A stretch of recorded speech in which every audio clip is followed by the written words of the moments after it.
লাল রক্ত শুধু হারানে জমানা জব্দ হয়ে গেছে। আজও বলে যাচ্ছি কেন্দ্র সরকারকে, আপনি রাজনীতি করছেন, রাষ্ট্রের বিকাশ করুন, মুসলিম দলিত আদিবাসী সাঁওতাল বাগদি সবার নিরাপত্তা দিন। নামে যে কালা কানুন করার ষড়যন্ত্র চালাচ্ছে, সেই কালা কানুনকে বন্ধ করার জন্য, এই বিলকে বাতিল করার জন্য আজকে আমাদের এই প্রোগ্রাম। পাশাপাশি আরো লেখা আছে, দেখুন,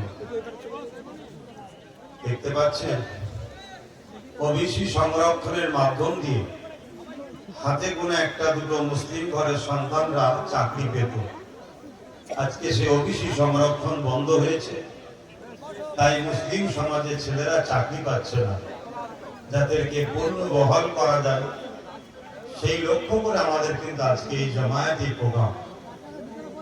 আরেকটা অপশন লিখে আছে, দেখুন, মাদ্রাসা শিক্ষাকে ধ্বংসের দিকে নিয়ে যাচ্ছে, মাদ্রাসা বা শিক্ষা বাঁচাবার জন্য আমাদের এই প্রোগ্রাম।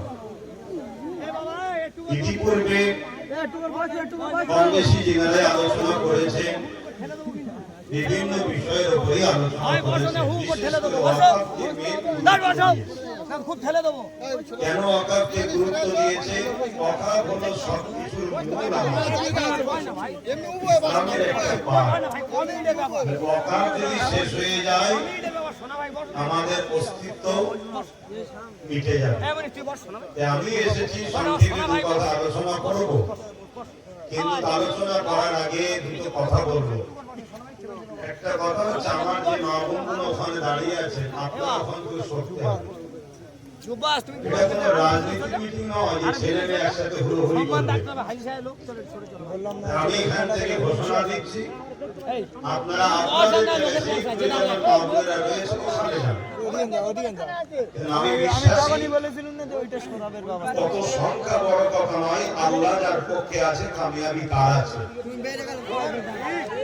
ইসলাম যখন এই সিস্টেমকে পছন্দ করে না, তাহলে আমি পছন্দ করতে পারবো না। দ্বিতীয় নম্বর কথা, যাদের হাতে আমাদের শান, আমাদের মান, আমার দেশের গর্ব, আমার দেশের নিশানা, জাতীয় পতাকা আছে, ওই পতাকার যথাযথ মর্যাদা দেবেন, পতাকাকে উঁচু করে রাখবেন। আরেকটা বিষয় বলি, যেসব ভাইরা কলেমা লেখা পতাকা এনেছেন বা হুজুরের রওজা মোবারকের ছবি দেওয়া পতাকা এনেছেন, আপনাদের প্রেমের স্বার্থে এটা করছেন ঠিকই, কিন্তু অতি ভক্তি চোরের লক্ষণ যেন না হয়। এই কলেমার জন্য লক্ষ কোটি মা তার সন্তান হারিয়েছে। এই কলেমার জন্য হাজারো হাজারো উলামাদের রক্তে পৃথিবী লাল হয়েছে, শুধু ভারত নয়। এই কলেমার জন্য, এই রওজা পাকের জন্য আজকে তামাম পৃথিবী জুড়ে এখনো সংগ্রাম চলছে বাতিলদের বিরুদ্ধে, ন্যায়বাদীদের। অতএব ভালোবাসায় এনেছেন ঠিকই, কিন্তু এর যথাযথ মর্যাদা দেবেন। এবারে আসুন আমি আমার আলোচনার মূল দিকে আসি। মসজিদে আজান হয়েছে, কিন্তু আজকে খবর পেলাম আজকের দিনের জন্য নামাজ 4:30 হবে ইনশাআল্লাহ, এটা খবর পেলাম। তো উযু করার টাইম রেখে তার আগে মুহূর্ত পর্যন্ত কথা বলবো, কিন্তু কথা বলার আগে নিশ্চয়ই আমার আগে বাইজিৎ ভাই বলছিলেন, দিনার আগে স্যার বলছিলেন এলাকায় দীর্ঘদিন শিক্ষকতা করেছেন, কি নাম যেন, তৌহিদ সাহেব। হ্যাঁ, এই কথা ঠিকই, অত্যন্ত বেদনা দুঃখ নিয়ে বলছি। 2014-15 থেকে সংগ্রাম করছি, আন্দোলন করছি, এই সমাজকে, জাতিকে, কওমকে বিভিন্ন দিক দিয়ে আমি বুঝিয়েছি, কিন্তু দুঃখ বেদনা ভরা ভাষা নিয়ে বলছি, আমাদের এই সমাজের একদল দাড়িওয়ালা, টুপিওয়ালা, ছদ্মবেশী নামধারী মুসলিম দরদি, মুনাফেক বক্তাদের জন্য আজকে এখানে দাঁড়িয়ে বিজেপির বিরুদ্ধে লড়াই করতে হচ্ছে। যদি আজকে এই গাদ্দার গুলো যদি গাদ্দারি না করত, আমাদেরকে এখানে নেমে মূল্যবান সময় দিয়ে লড়াই করতে হতো না। ইনশাআল্লাহ আজকে একটা চেয়ারের পা আমাদের যদি থাকতো, তাহলে যেখানে বিল তৈরি হচ্ছে ওখানে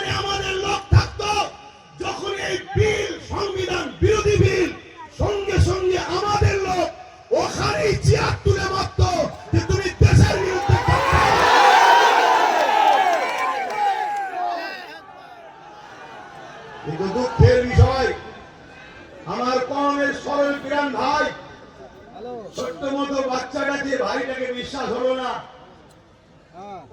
নানা রকম ঘুমটা দেখে, নানা রকম নাচ দেখে, নানা রকম মিথ্যা ষড়যন্ত্র দেখে আর তথাকথিত মুসলিম সুরাতে মুনাফিক দালাল গুলোকে দেখে আপনারা সব হাতছাড়া করে ফেলেছেন। কথা কি খারাপ লাগছে? বিবেককে বলুন, সেই দিনের কথা মনে হচ্ছে না হয়নি? আজকে বলুন, টোটাল ভারত থেকে যদি বীর মুজাহিদ যদি গোটা কুড়ি থাকতো, তাহলে আজকে এই আইনের জন্য আমাদেরকে রাস্তায় নামতে হতো না। ওই আইন সবার ভেতরেই ফাটাফাটি একদিন হয়ে যেত। কেন? এটা একদিকে যেমন ইসলামের বিরুদ্ধে, আর একদিকে তেমন এ আইন দেশের সংবিধানের বিরুদ্ধে। তাহলে বলুন, আমি কিছু ভুল করেছিলাম সেদিন? একটু আওয়াজ দেন। আমি কিন্তু চুপ করে গিয়েছিলাম, দুঃখে বলা বন্ধ করে দিয়েছিলাম। আমাকে বাইজিৎ ভাই প্রায় বলতো, আপনি না কথা বললে হয়, আপনি কথা বলেন। আমি কি বলবো, সব তো বলে দিয়েছি। আমি তো এমনও বলেছি যে 3 বছর সময় দিচ্ছি। 2023-এ বলেছিলাম 3 বছর, 23-এর শেষের দিকে বলেছিলাম 3 বছর সময় দিচ্ছি। চোখ দিয়ে পানি নয়, রক্ত বেরোবে। তার মধ্যে ডিসেম্বর চলে গেলে 1 বছর হবে, আর 2 বছর হাতে আছে। এখানে অনেকে ওয়াকাফ নিয়ে বলেছে, কিন্তু আপনারা কখনো ভেবেছেন যে ওয়াকাফ তো স্বাধীনতার পর থেকে, তার আগের খবর আমি জানি না, স্বাধীনতার পর থেকে 77 বছর ধরে ওয়াকাফকে তো কম বেশি সবাই চুরি করে খাচ্ছে। কেন্দ্র সরকার হঠাৎ করে আবার বিল করতে চাইলো কেন? এটা কখনো ভেবেছেন? এটা নিয়ে কখনো আলোচনা করেছেন?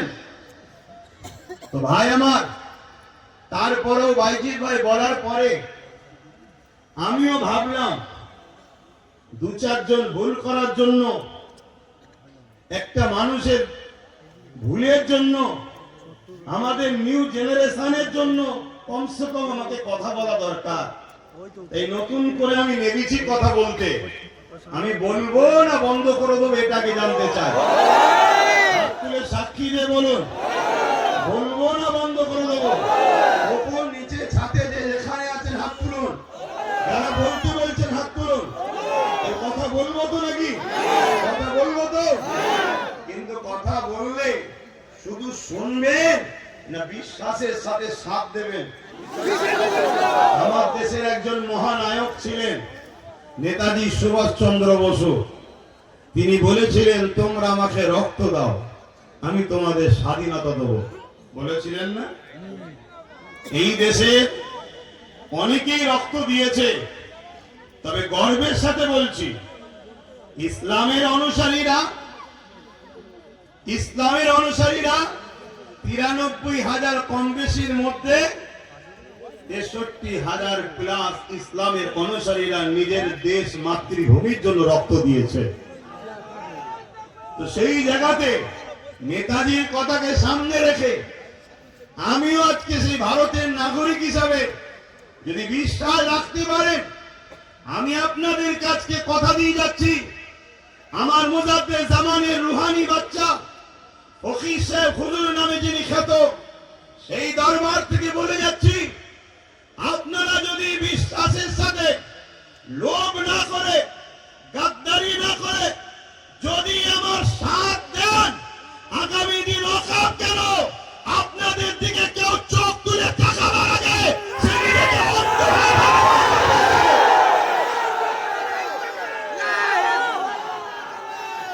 কিন্তু বন্ধু ভাইয়ের আমার, সাথ দিতে হবে। 500 টাকায় যদি বিক্রি হয়, ওয়াকাফ তো যাবে বাপ। 2 কেজি তেল, 1 কেজি চাল, আলু পেঁয়াজি যদি বিক্রি হয়ে যায়, তাহলে ওয়াকাফ তো যাবে।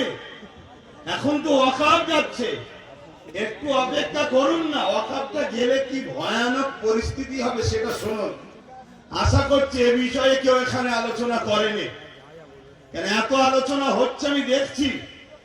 এই আলোচনা কোনো এক জায়গায় যেন কারো বিরুদ্ধে কারো পক্ষে হচ্ছে, কিন্তু আজকের আলোচনা অবশ্যই জালিমের বিরুদ্ধে, আল্লাহ ও রসুলের পক্ষে আমরা আলোচনা করতে এসেছি, এখানে কোনো সন্দেহ নাই।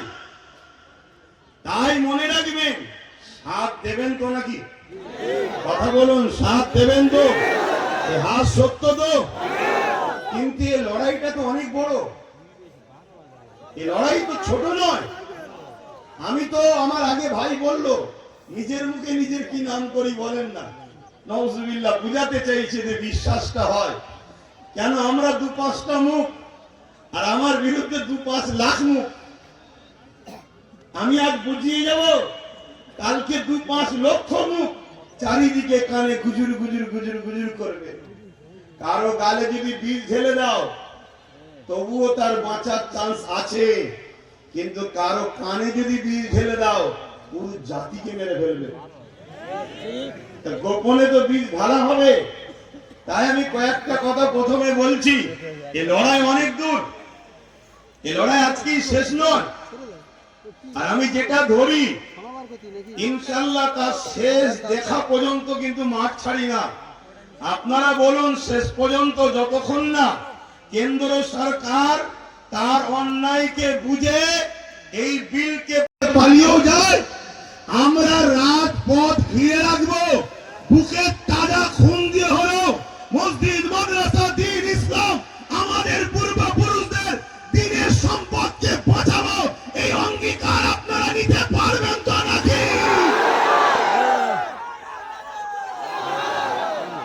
এই লড়াই আজকে শেষ নয়।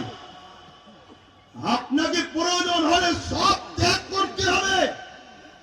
1 মাস হোক, 2 মাস হোক, 4 মাস হোক, 5 মাস হোক, 1 বছর হোক, পশ্চিম বাংলার নাগরিক আমরা। পশ্চিম বাংলার রাজধানী কলিকাতার বুকে প্রয়োজন হলে 50 লক্ষ যুবক ছেলে, স্ত্রী, পরিবার, সন্তান, গ্রামবাসী ছেড়ে দিয়ে কলিকাতাকে 1-2-3 মাস, 1 বছরের জন্য প্রয়োজন হলেও দখল করে রাখবো। আন্দোলনে কে বলে? আন্দোলনে কে বলে? লোক জড়ো করে ফটো তুলিয়ে নেতাকে বলবো না, এত আমার দিকে আছে, 2-10 কোটি দাও, তোমার গুণটা গিয়ে দেবো। ও ছেলে আব্বাস সিদ্দিকী নয়। আমি পরের গুণ গাইতে যাবো, কারণ আমার ঘরেই তো আল্লাহ তাআলা নেতা পাঠিয়েছে। এই জানেন না নওশাদ সিদ্দিকীকে? তোমার ঘরে কথা বুঝছেন না, বোঝেন না? তো এই জন্য বলি, এটা আমার ধর্মীয় পাঠ। রাজনীতি যারা করছে করেন, রাষ্ট্র সেবা, রাষ্ট্রবাসী সেবা করতে নেমেছেন করুন, কিন্তু পাওয়ারের জোরে যদি আপনি আমার ধর্মের উপরে আঘাত দিতে চান, কেন্দ্র সরকারের জন্য কয়েকটা ঘটনা সোশ্যাল মিডিয়ার মাধ্যমে বলি। মনে রাখবেন, মসজিদে আকসা, এই মসজিদে আকসাকে বারবার জালিমরা দখল করেছিল। মসজিদে আকসাকে একটা সময় সেলিবিয়া সম্প্রদায়রাও দখল করেছিল। আপনারাও শোনেন, এই যে মসজিদ দখলের ষড়যন্ত্র, মসজিদ নিয়ে যে নাটক চলছে, মসজিদ নিয়ে যে অপদস্থ অপমানিত চক্রান্ত চলছে, এটা আজকে নতুন নয়। এর আগে ফারুকে আজমের সময় তো হয়েছিল, কিন্তু আমি একজন ঐতিহাসিক মহানায়কের ইতিহাস আপনাদের শুনাই এবং সোশ্যাল মিডিয়ার মাধ্যমে আমার দেশের কেন্দ্রীয় হুকুমত মোদী সরকারকে সজাগ করে দিই, আগুন নিয়ে খেলা করবেন না। অনেক দলিত মেরেছেন, অনেক আদিবাসী মেরেছেন, আজও মণিপুরে আদিবাসী সম্প্রদায়কে পুড়িয়ে পুড়িয়ে মারছেন, আজও বিভিন্ন জায়গায় ট্রেনে, বাসে, হকারে নিরীহ মুসলমানগুলোকে মারছেন। আমরা সব বরদাস্ত করে নিয়েছি, কিন্তু আমার মসজিদের একটা ইটা যদি হাত দেন, আমরা বুকে তাজা দিতে রাজি আছি, কিন্তু আপনার অন্যায় মেনে নিতে রাজি নয় আমরা। মনে রাখবেন, বাবরি মসজিদ আমাদের চলে গেছে, তখন আমরা ছোট ছিলাম, বাবরি মসজিদ যায়নি বাপ, খারাপ নেবেন না, আমি বললাম মানুষ তো ছোট হয়ে গেছি, গুরুত্ব দেবেন আমার বাপজানেরা। বাবরি মসজিদ আমাদের চাইনি, বাবরি মসজিদকে একদল মুনাফেকরা বিক্রি করেছে। আমারই সমাজের একদল মুনাফেক।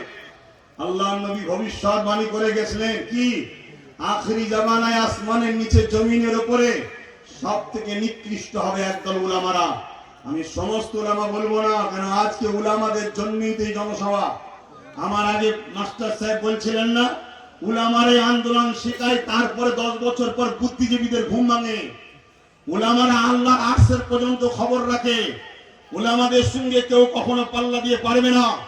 এবং দেশ স্বাধীনতার অবদানে সব থেকে বেশি উলামাদের হাত আছে। কিন্তু রাসূলুল্লাহর এই হাদিসকে আমাদের মাথায় রাখতে হবে। একদল উলামা আখিরি জামানায় জমিনের উপরে আসমানের নিচে সব থেকে নিকৃষ্ট হবে। আজকে সেই সকল মানুষের মধ্যে একদল মানুষ আমার বাবরি মসজিদকে বিক্রি করেছে। কিন্তু আজ আলোচনার মাধ্যম দিয়ে এটাও জানাই, আপনারা বলুন আমাদের সম্পদ, আমাদের মসজিদ বাবরি ওই জায়গাতেই ফিরিয়ে পাওয়া দরকার আছে না নাই? আওয়াজ দিয়ে বলুন দরকার আছে না নাই?